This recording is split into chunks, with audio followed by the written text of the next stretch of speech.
Hello everyone, this is your Honey ma'am. Welcome back to my channel. जो हम आज chapter करने वाले हैं वो है class 6 playing with numbers chapter 3। हमने इससे पहले एक्सरसाइज किए हैं 1, 2, 3 और आज हम करने वाले हैं 4। तो बहुत सारे डिस्कशंस हो चुके हैं और हम देखेंगे कि एक्सरसाइज 4 में हम क्या करने वाले हैं। एक्सरसाइज 4 और 4 तक हमने कर लिया है। आज हम करेंगे एक्सरसाइज नंबर 5। ठीक है, तो फैक्टर्स, मल्टीपल्स, एलसीएम, एचसीएफ, सब कुछ क्वेश्चन, डिविजिबिलिटी, ठीक है, ये सब हमने एक्सप्लेनेशन देख लिया है। अब हम करेंगे उस पर बेस्ड क्वेश्चंस। तो सबसे पहले है ट्रू एंड फॉल्स वाला कॉन्सेप्ट। स्टार्ट करते हैं बिना किसी देरी के। और एक्सरसाइज 3.5 के क्वेश्चन नंबर 1 में है which of the following statements are true if the number is divisible by 3। अगर कोई नंबर 3 से डिविजिबल है तो क्या वो 9 से डिविजिबल है? ऑफकोर्स है, क्योंकि 3 की डिविजिबिलिटी भी 9 की डिविजिबिलिटी होती है। द नंबर बिकॉज 9 का फैक्टर है 3, तो फैक्टर जो भी 3 से डिविजिबल है वो 9 से भी होगा। ठीक है, the number which is divisible bye 9 must be divisible by 3। Yes, जो 9 से डिविजिबल है क्या वो 3 से डिविजिबल होगा? बिल्कुल होगा। ठीक है, 9 से डिविजिबल वाले सब 3 से डिविजिबल होंगे। 9 1 से 9, 3 से डिविजिबल है। 9 2 से 18, 3 से डिविजिबल है। 9 3 से 27, 3 से डिविजिबल है, तो ये होगा। अगर नंबर डिविजिबल बाय 18 है तो क्या वो 3 और 6 से डिविजिबल होगा? यस। ठीक है, अगर कोई नंबर 9 और 10 दोनों से डिविजिबल है तो क्या वो 10 से 90 से डिविजिबल होगा? यस, क्योंकि 90 के दोनों ही फैक्टर्स हैं। ठीक है, अगर कोई नंबर को प्राइम नंबर्स हैं, at least one of them be must be prime. क्या दो को प्राइम नंबर्स के उनमें से एक कोई प्राइम नंबर होगा? क्या हमेशा तो नहीं होगा, लेकिन हाँ एक कोई प्राइम नंबर हो सकता है। ठीक है, तो यस है। ठीक है, at least one of them will be prime. जैसे कि अगर मैं को प्राइम नंबर में ले लूँ 2 और 3, ये दोनों ही को प्राइम नंबर है क्योंकि इनका एचसीएफ 1 है। ठीक है, अगर मैं ले लूँ 24 और 25 तो ये को प्राइम नंबर नहीं है, लेकिन इनका एचसीएफ 1 है। ठीक है, इन दोनों में से एक भी प्राइम नहीं है, तो यहाँ पे ये फॉल्स हो जाता है। ठीक है, लेकिन अगर मैं ले लूँ 7 और 8 तो यहाँ पे ये प्राइम नंबर है। ठीक है, तो अगर ऑलवेज आता तो मैं at least one of them must भी लिखा है, मस्ट तो नहीं है, ये पॉसिबल, ये कंपल्शन नहीं है, इसीलिए यहाँ पे लिख देंगे फॉल्स। ठीक है, all the numbers which are divisible by 4 must also be divisible. Must जब आता है ना तो मस्ट में कंपल्शन आ जाता है, तो कंपल्शन के लिए हमको सारे पॉसिबिलिटीज़ देखना चाहिए। तो यहाँ पे क्या है, अगर वो सारे नंबर्स जो डिविजिबल बाय 4 होंगे, क्या वो सारे ही नंबर्स डिविजिबल बाय 8 होंगे? लास्ट 2 डिजिट नंबर की डिविजिबिलिटी होती है 4। अगर वो last 2 digit numbers divisible by 4 हैं तो the total number will be divisible by 4। और last 3 number is divisible by 8, then the whole number is divisible by 8। तो ये आपका क्वेश्चन रहेगा DYS। आप खुद समझेंगे क्या वो सारे नंबर्स जो 4 से डिवाइड होते हैं, क्या वो सारे ही नंबर हमेशा ही 8 से भी डिविजिबल होंगे या नहीं? आप थोड़ा सोचिए और आंसर देंगे। ठीक है, अगर आपने डिविजिबिलिटी टेस्ट को बहुत अच्छे से जान लिया है तो इसमें कोई डाउट नहीं होना चाहिए। ठीक है, then next, all numbers which are divisible by 8 again must be divisible by 4 और नॉट। ये एकदम बिल्कुल इंटरकनेक्टेड क्वेश्चन है। अगर वो यस तो ये भी यस वाला कॉन्सेप्ट होगा क्या, ये आप देखेंगे बिल्कुल। If the numbers are exactly 2 divides 2 numbers separately. If a number exactly divides 2 numbers separately it must exactly divide their sum. मतलब कि अगर कोई नंबर एग्जैक्टली डिवाइड करता है 2 नंबर्स को सेपरेटली तो क्या it must exactly divide their sum, क्या उनके सम को भी डिवाइड करेगा क्या? ये क्वेश्चन आपका रहेगा क्वेश्चन मार्क। आप इसमें बहुत सारे एग्जाम्पल देखेंगे और दिखाएंगे, बताएंगे कि ये क्वेश्चन आपको समझ आया कि नहीं। नेक्स्ट करते हैं, वही है सेम। अगर क्या उनके सम को डिवाइड कर दिया तो क्या उनको सेपरेटली डिवाइड करेगा क्या? ये वाइस वर्सा क्वेश्चन है। पहले उनको सेपरेटली डिवाइड करेगा तो क्या उनके सम को डिवाइड करेगा, और फिर बोल रहा अगर उनके सम को डिवाइड करेगा तो क्या उनको सेपरेटली डिवाइड करेगा। जैसे अगर मैं ले लूँ 2 + 4, ठीक है, इज 6। अब 6 किससे डिवाइड हो सकता है? 2 से भी डिवाइड हो सकता है, 3 से भी डिवाइड हो सकता है, और वो 6 से भी डिवाइड हो सकता है। ठीक है, अब है क्या इससे दोनों से डिवाइड होगा? 2 से, और ये 4 से भी होगा और 4 से भी होगा, है ना, 2 और 4 से। तो क्या हमेशा ऐसा हो रहा है क्या? देखिए, इन 2 नंबर्स को मैंने सेपरेटली डिवाइड किया तो ये आ रहा है, और उनके सम को डिवाइड किया तो ये आ रहा है। देखो दोनों में डिफरेंस है क्या? बिल्कुल है।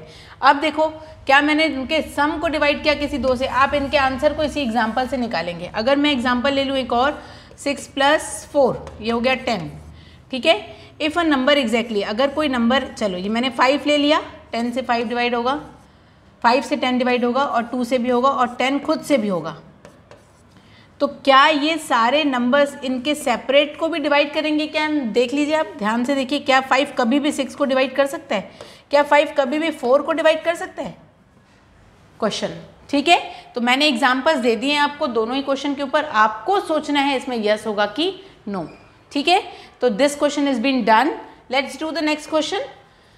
Question number 2, here are 2 different factor trees of course and 60 are there, ठीक है। अब आपको इसमें मिसिंग नंबर लिखना है। देखिए 60 के 2 फैक्टर्स हो गए, 6 और 10। 6 के कौन कौन से फैक्टर होता है? 2 और 3।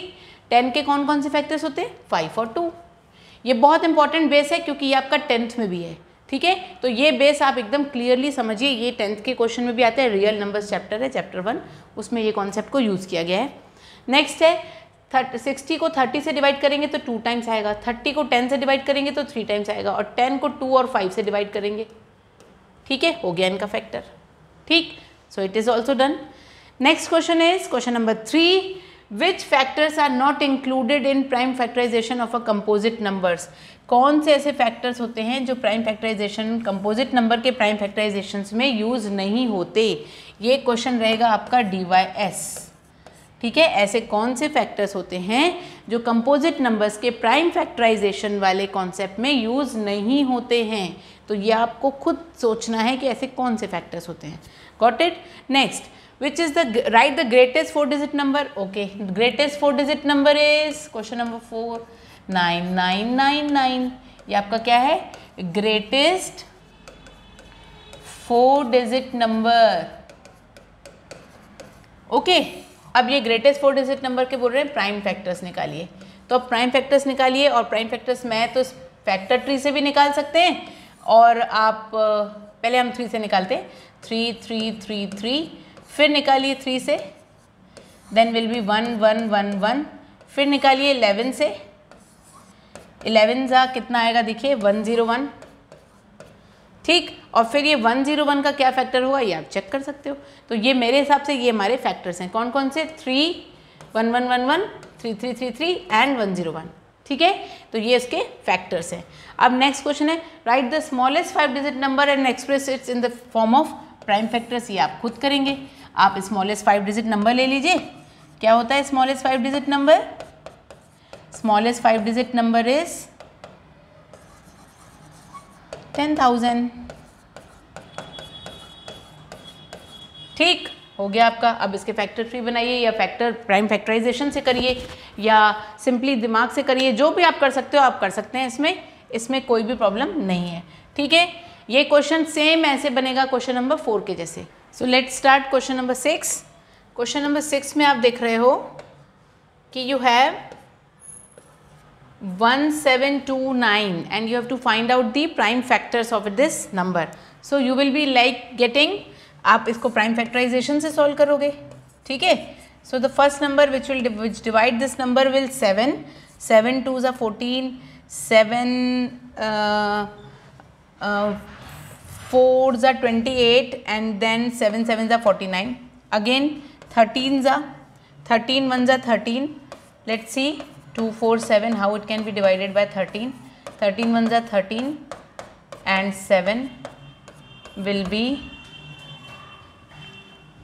7 13 into 9 27 and yes. So again what is that? 13 9s are 117, ठीक है। तो 13 9s are 117. So here you have got 19 and again this will be 19 1s are 19. All three numbers are prime numbers, ठीक है। So what you did now कि you have got your prime factors for 1729. So you will be like writing like 1729 can be written as 7 into 13 into 19 and they are asking for the relationship. तो relationship क्या है इसके बीच में, consecutive prime factors के बीच में? जब आप 13 minus 7 करते हैं then also you will get 6 and if you will subtract 19 minus 13 also you will get 6 as your subtrahend. So this is the relation between the two consecutive prime factors for this question. ठीक है, तो ये था आपका question number 6 how to solve. I hope कि it is like clear into your mind. Question number 7 देखो आप. The product of 3 consecutive number is always divisible by 6. ध्यान से देखो, कौन से नंबर्स मैं ले रही हूँ इसको ध्यान से देखो आप। 1 into 2 into 3 is equals to 6. 6 is divisible by 6. 2 into 3 into 4 is divisible by 6.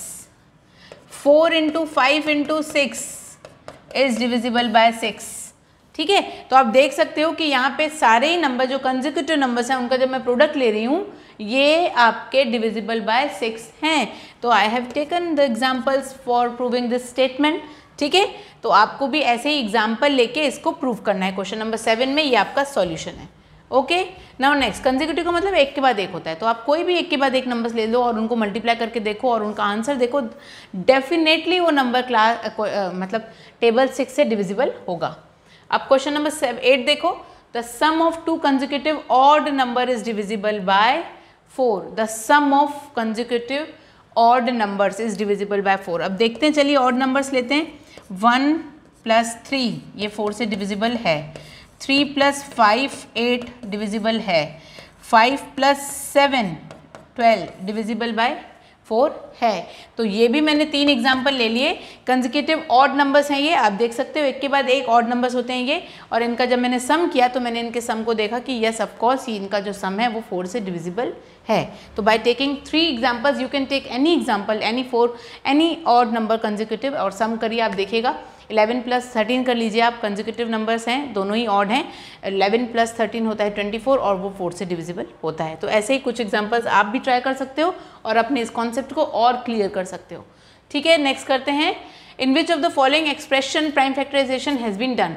इसमें से किसमें प्राइम फैक्टराइजेशन हुआ है? तो 2 3 4 इसमें प्राइम फैक्टराइजेशन हुआ है। 2 5 7 इसमें प्राइम फैक्टराइजेशन हुआ है।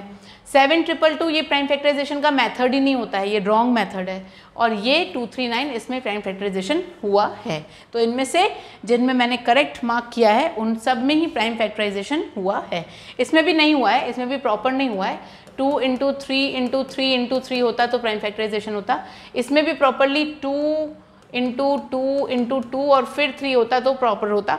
ये एग्जैक्टली राइट आंसर है जिसमें 2 5 7 है और वो और फर्दर डिवाइड नहीं हो रहा है। ठीक है, तो देयर वी कैन सी कि 70 में कोई भी कंपोजिट नंबर नहीं है, तो ये प्रॉपर प्राइम फैक्टराइजेशन है। ठीक है, तो क्वेश्चन नंबर 9 का C is a perfect answer. Next है, determined if 25110 is divisible by 45। अगर ये पूरा नंबर 45 से डिविजिबल है तो क्या ये 5 और 9 से भी डिविजिबल होगा? तो यस ऑफ कोर्स होगा। सबसे पहले तो इनकी प्राइम डिविजिबिलिटी टेस्ट कर लेते हैं। क्वेश्चन नंबर 10 में 0 से जो एंड होता है डिजिट या फिर 5 से जो एंड होता है डिजिट वो डेफिनेटली 5 से डिविजिबल होता है। तो 25110 जो है वो वेरीफाइड है बाय डिविजिबिलिटी टेस्ट ऑफ 5। ठीक है, ये तो डेफिनेटली श्योर है, ये 5 से डिविजिबल है। ठीक है, अब इसकी डिविजिबिलिटी टेस्ट 9 के लिए भी कर लेते हैं।